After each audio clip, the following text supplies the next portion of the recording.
अब आते हैं हम लोग क्वेश्चन नंबर 8 पर। सो क्वेश्चन नंबर 8 जो बोलता है दैट इज, यहां पे करना ये है pass entries for issue of debentures.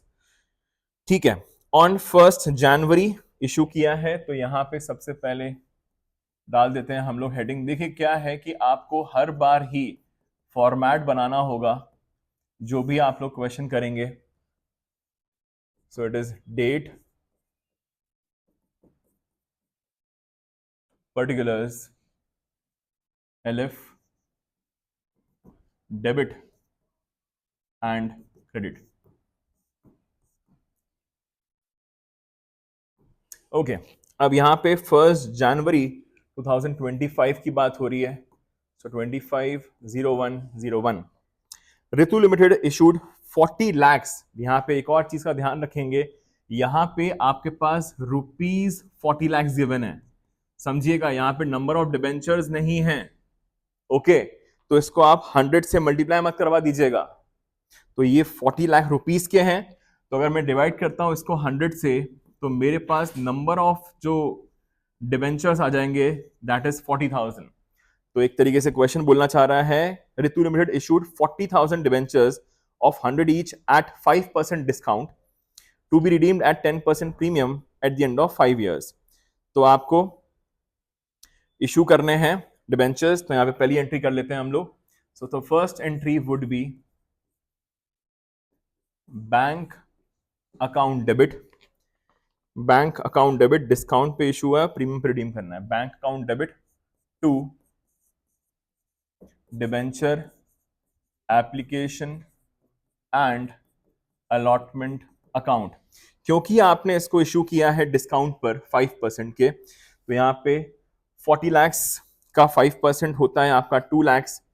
2 lakhs minus हो जाएंगे तो अल्टीमेटली कितना आ जाएगा आपके पास? 38 lakhs। सो ये आ गया आपका 38 lakhs, आपके पास अमाउंट आ चुका होगा। This is debenture application money received. Debenture application money received. दूसरी एंट्री होगी आपकी debenture application and allotment account debit, क्योंकि आपने डिस्काउंट पे इशू किया है। और देखिए यहां पे एक और चीज का ध्यान रखिएगा, यहां पे डिस्काउंट पे इशू है और प्रीमियम पे रिडीम है, तो आपको दो लॉसेस हो रहे हैं, एक तो डिस्काउंट और एक प्रीमियम पे रिडीम करना। तो इन दोनों के जगह पर आप डिस्काउंट और लॉस को अलग अलग न लिखकर आप as a whole loss account debit लिख सकते हो। That is loss on issue of debentures account debit लिख सकते हैं, दोनों का अमाउंट क्लब करके। 2 यहां पे आ जाएगा 8% debentures to 8% debentures account to premium on redemption account.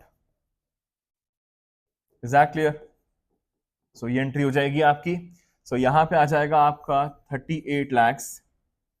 जितना आपने क्रेडिट किया होता है ऊपर वाली एंट्री में, उतना ही आपका डेबिट हो जाता है। एक चीज, दूसरी चीज, डिबेंचर्स में हमेशा ही आपका फेस वैल्यू आती है 40 lakhs। अब यहां पर कितना परसेंट प्रीमियम है? 10%। तो 10% का मतलब हो जाएगा 4 lakhs। तो अल्टीमेट जो लॉस हुआ है आपको 4 lakhs, ये लॉस फ्यूचर में एक्स्ट्रा पे करना है, एंड 2 lakhs यहां पे, तो ultimately there is a loss of 6 lakhs। So ये हो गया आपका debenture application money transferred. Debenture application money transferred. अच्छा, क्वेश्चन में एक और चीज लिखी हुई है कि हमारे पास सिक्योरिटी प्रीमियम में ऑलरेडी रखा हुआ था अमाउंट 2,70,000। तो इसका मतलब है कि एक और एंट्री चाह रहे हैं ये लोग राइट ऑफ करने वाली, तो वो भी कर देते हैं हम लोग एंट्री।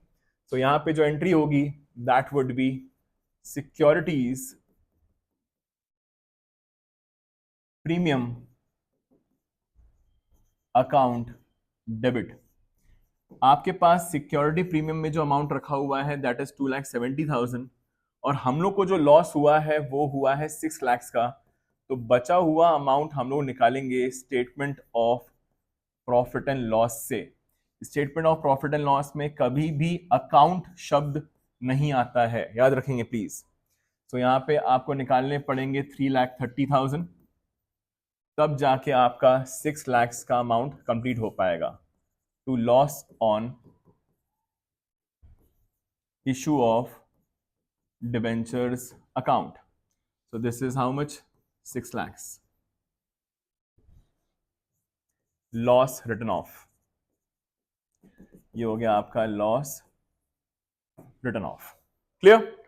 ये खत्म हो गया आपका क्वेश्चन नंबर 8। अब आते हैं क्वेश्चन नंबर 9 पे। क्वेश्चन नंबर 9 बोल रहा है, क्वेश्चन नंबर 9 बोल रहा है दिशा limited forfeited 500 shares of 100 each issued at a 10% premium. तो फोरफीचर और रीइश्यू की एंट्री पास करनी है यहां पे, ठीक है। उसने आपको प्रीमियम का अमाउंट पे नहीं किया, तो याद रखेंगे जब भी आपके पास प्रीमियम का अमाउंट पे नहीं होता है तो यहां पर आपको सिक्योरिटी प्रीमियम को डेबिट करना होता है। तो एंट्री हो जाएगी आपकी share capital account debit securities premium account debit to share forfeiture account to calls in arrears account। So यहां पे टोटल कितने शेयर्स हैं, 500 शेयर्स फोरफीट हुए हैं। तो यहां पे हो जाएगा आपका 500 मल्टीप्लाइड बाय, अब यहां पे 100 रुपए का एक शेयर है पर यहां बोला गया है at a premium of 10% 90 called up.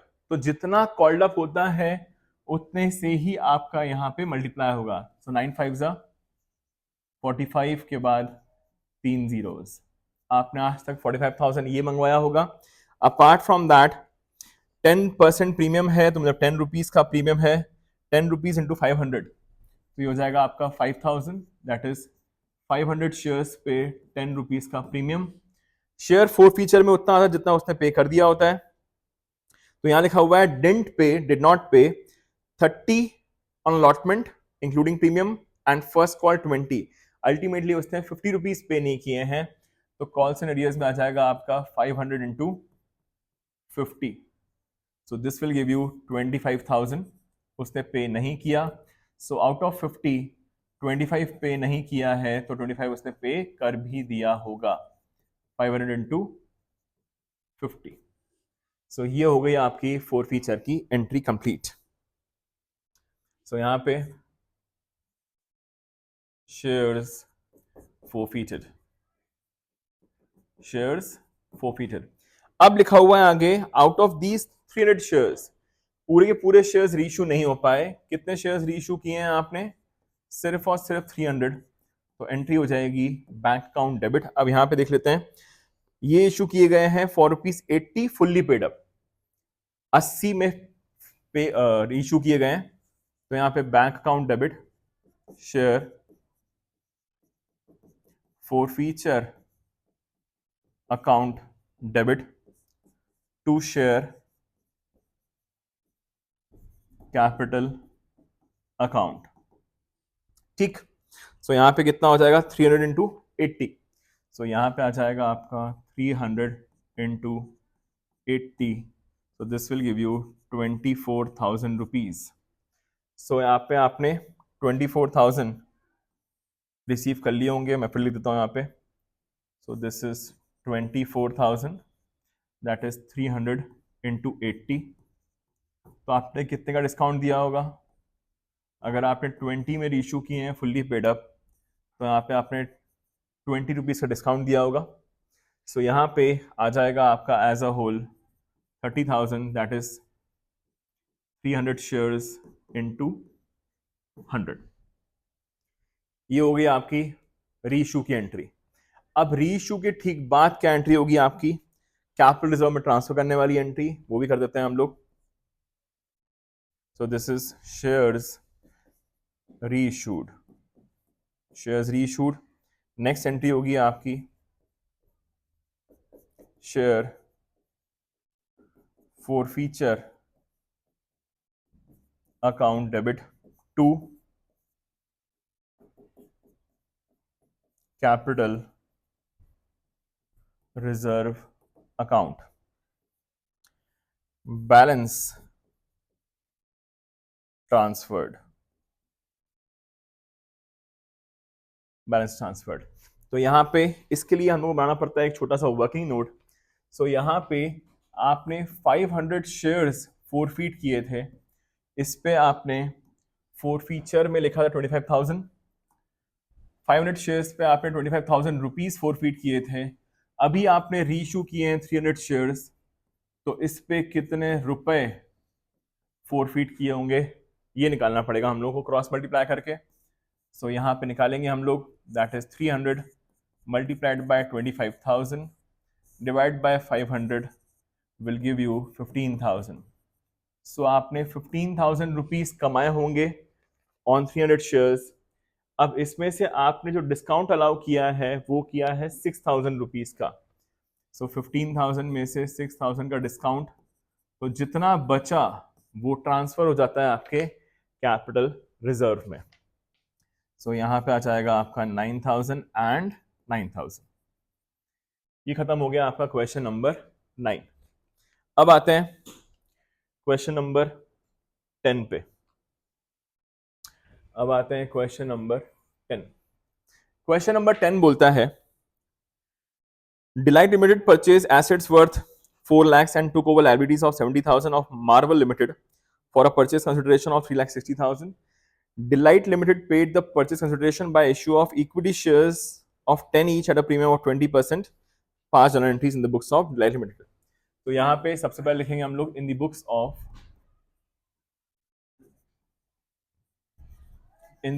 of Delight Limited.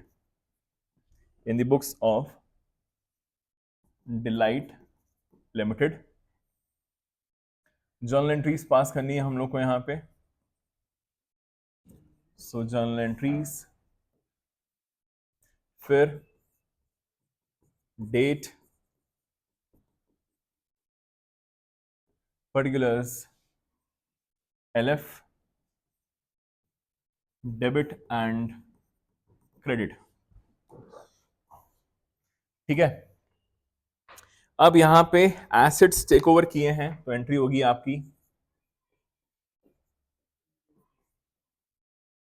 sundry assets account debit. Assets have been taken over by 4 lakhs. Liabilities 70,000. सो यहाँ पे मैं I am just leaving one line. अच्छा नहीं, लाइन छोड़ने की जरूरत एज सच है नहीं, कंसिडरेशन गिवन है। तो यहाँ पे लिख देता हूँ एक लाइन छोड़कर 2। देखिए एक लाइन इसलिए छोड़नी होती है ताकि हम लोग क्या निकाल सकें, ताकि हम लोग को ये समझ में आ सके कि चाहे गुडविल हो चाहे कैपिटल रिजर्व हो, वो लिखने के लिए काम आता है। अगर गुडविल आएगा तो ऊपर डेबिट हो जाएगा, कैपिटल रिजर्व होगा तो नीचे क्रेडिट हो जाएगा वो। तो टू सन्ड्री लायबिलिटीज,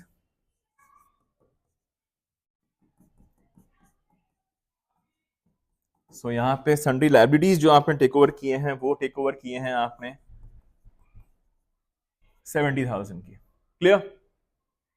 और हम लोग जो परचेस कंसिडरेशन पे कर रहे हैं मार्वल लिमिटेड को, वो कितना पे कर रहे हैं? 3,60,000। So we are paying a purchase consideration of 3,60,000। So यहाँ पे 360 प्लस 70 ये होता है आपका 430। तो यहाँ पे मतलब कि 330 के लिए हम लोग 360 पे कर रहे हैं, एक्स्ट्रा पे कर रहे हैं। सो यहाँ पे डेबिट साइड आपका कम पड़ रहा है, तो यहाँ पे आ जाएगा आपका गुडविल अकाउंट डेबिट ऑफ ₹30,000। यह आपने टेक ओवर कर ली है ये कंपनी मार्वल लिमिटेड। अब इसको आप क्या दे दोगे? Marvel limited account debit, Marvel limited account debit. अब यहां पे जो आप अमाउंट पे कर रहे हो, you are paying it by issuing shares at premium. तो यहां पे आ जाएगा टू इक्विटी शेयर्स हम लोग इशू कर रहे हैं, आ जाएगा 2 equity share capital account to